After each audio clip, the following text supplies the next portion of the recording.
स्वामी समर्थ. भक्त हो, गेल्या वेळेला मला एकाने कमेंट्स टाकली होती की इतके उपाय तुम्ही सांगता, तर माझ्या मुलाचे लग्न जुळत नाही आहे, तर ते जुळण्यासाठी काय उपाय आहे? तर मी आज लग्न जुळून येण्यासाठी काय उपाय करायला पाहिजे तेच सांगणार आहे. बऱ्याचदा असं होतं की विवाहाचं वय निघून जातं आणि सतत नकार येतात, त्यामुळे आपल्याला नैराश्य येतं. तसेच तुमच्या पत्रिकेतला जो गुरु असेल तो कमजोर असेल, तर तो बलवान मात्र बनवावा लागेल. आता विवाहयोग जुळून येण्यासाठी जास्तीत जास्त काय करायचं आहे, तर आपल्याला अंगावर पिवळे कपडे घालायचे आहेत. दररोज दुर्गा सप्तशतीतील अंगल स्तोत्रमचे पठण करायचे आहे, त्यामुळे अविवाहितांचे लग्न लवकर जमते. त्याचप्रमाणे वास्तुयंत्राची सुद्धा पूजा करायची आहे. लग्नासाठी वराला मुलगी बघायला जाणार असेल तर तिने गूळ खाऊन जायचं, त्यामुळे लवकर विवाह जमतो. लवकर विवाहावर उपाय करायचा म्हणजे काय, तर त्याच्यात आणखीन महत्त्वाचा उपाय हा आहे की श्री गणेशाची पूजा करायची आणि त्याला लाडू अर्पण करायचे. असं केल्याने अविवाहित पुरुषांच्या विवाहात येणारे जे अडथळे असतात ते पूर्णपणे दूर होतात. तर मुलींनी गणपती महाराजांना मालपुवा अर्पण करायचा आहे. त्याचप्रमाणे नवग्रह यंत्राची प्रतिष्ठापना करून पूजास्थळी त्याची पूजा करावी, त्यामुळे सुद्धा विवाह लवकर जमू शकतो. तसेच ज्यांचा विवाह जमत नाही आहे त्यांनी दर गुरुवारी पाण्यात चिमूटभर हळद टाकून आंघोळ करावी, त्यामुळे लग्न लवकर होण्याचे चान्सेस खूप असतात. आणि तसेच जेवणातसुद्धा केशराचे सेवन करायचे, त्यामुळे लग्न लवकरात लवकर जमतं. आपल्यापेक्षा मोठ्या माणसांचा नेहमी आदर करायचा आणि त्यांचे आशीर्वाद घ्यायचे, हे नवरा नवरीने म्हणजे जे लग्न वरवधू होणार आहेत त्यांनी हे लक्षात ठेवायचं. त्याचप्रमाणे ओपेल म्हणजे पोवळं धारण करायचं. अर्थातच यामध्ये ज्योतिषांचा मात्र सल्ला जरूर घ्या, कारण तुम्हाला तुमच्या पत्रिकेतले कोणते ग्रह आहेत आणि तुम्हाला ते पोवळं सूट करतं की नाही, ते तुम्हाला योग्य आहे की नाही, ते मात्र तुम्हाला तेच सांगू शकतात. गुरुवारी केळीच्या झाडासमोर शुद्ध तुपाचा दिवा लावायचा.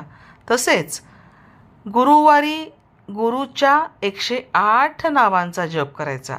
असं केल्यामुळे स्थानिकांचे जे लग्न आहे ते फार पटकन जमते. त्याचप्रमाणे पाण्यामध्ये मोठी वेलची टाकून उकळायची. नंतर हे पाणी अंघोळीच्या पाण्यामध्ये मिसळायचं आणि या पाण्याने स्नान करायचं.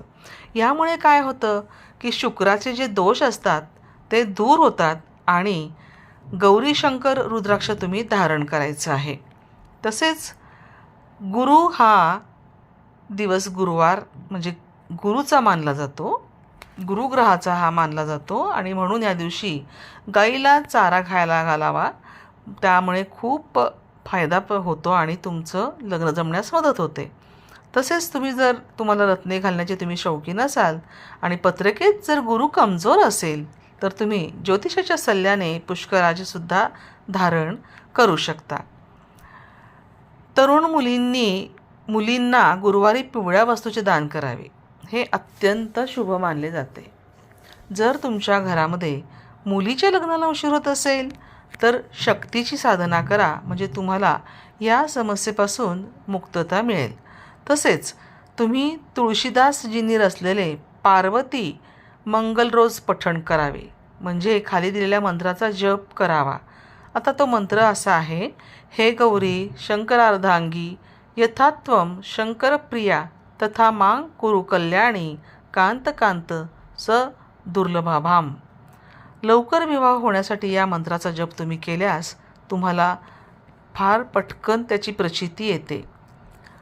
माता पार्वतीची पूजासुद्धा खूप फलदायी आहे. योग्य वर मिळण्यासाठी खालील मंत्राचा जप तुम्ही रोज 108 वेळा करायचा आहे. कात्यायनी महामाये महायोगिन धीवश्वरी नंदगोपसूतम देवी पतिमे कुरुते नमः. कात्यायनी महामाहे महायोगिन यधीद्वश्वरी नंदगे पासुतम देवी पतिमे कुरुते नमः.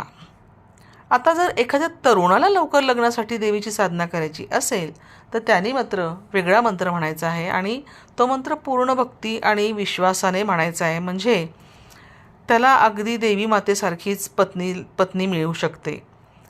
आता तो मंत्र असा आहे की पत्नी मनोरमाम देही मनोवृत्तानुसारिणम तारिणी दुर्ग संसार सागरस्य कुलद्दवा.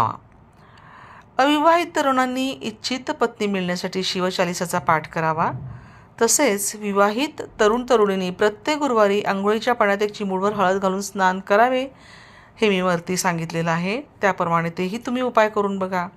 तसंच दर बुधवारी कृष्णाला उपवर मुलामुलींनी हळद कुंकू आणि तुळस वाहून मनासारखा पत्नी लवकर मिळावी ही इच्छा श्रीकृष्ण पूजेच्या नंतर मनात बोलावी, मनापासून बोलावी.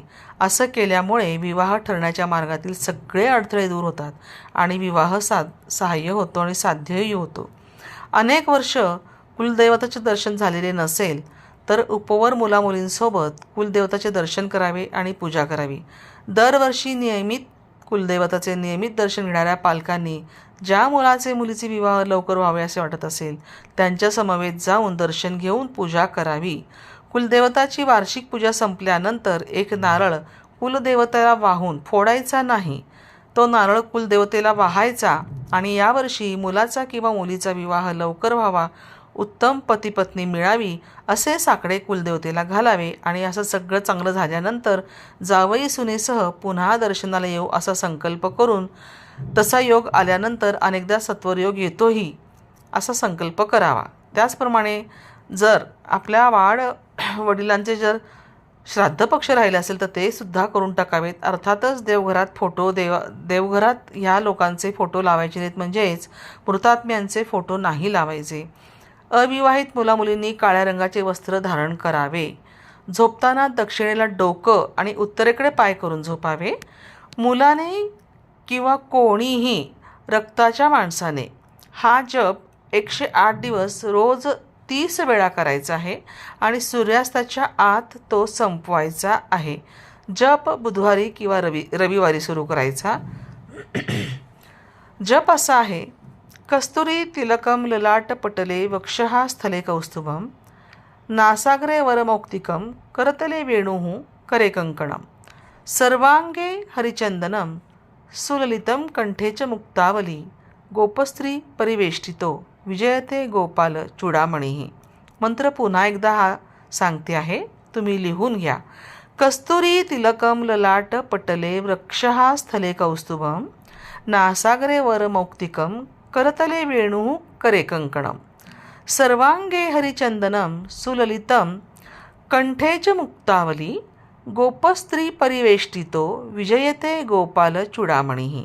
हा मंत्र मुलीने किंवा तिच्या रक्ताच्या कोणत्याही नातलगाने मंगळवार किंवा शुक्रवारी रोज 33 वेळा म्हणायचा आहे आणि पाळीचे बंधन या मंत्राला पाळायची गरज नाही आहे. आता हा मुलींनी म्हणायचा जो मंत्र आहे तो अशा पद्धतीचा आहे, किंवा तिच्या कोणीही म्हणजे आईवडिलांनी म्हणा, बहिणींनी म्हणा, आत्यानी म्हणा, कोणीही म्हणला तरी चालणार आहे.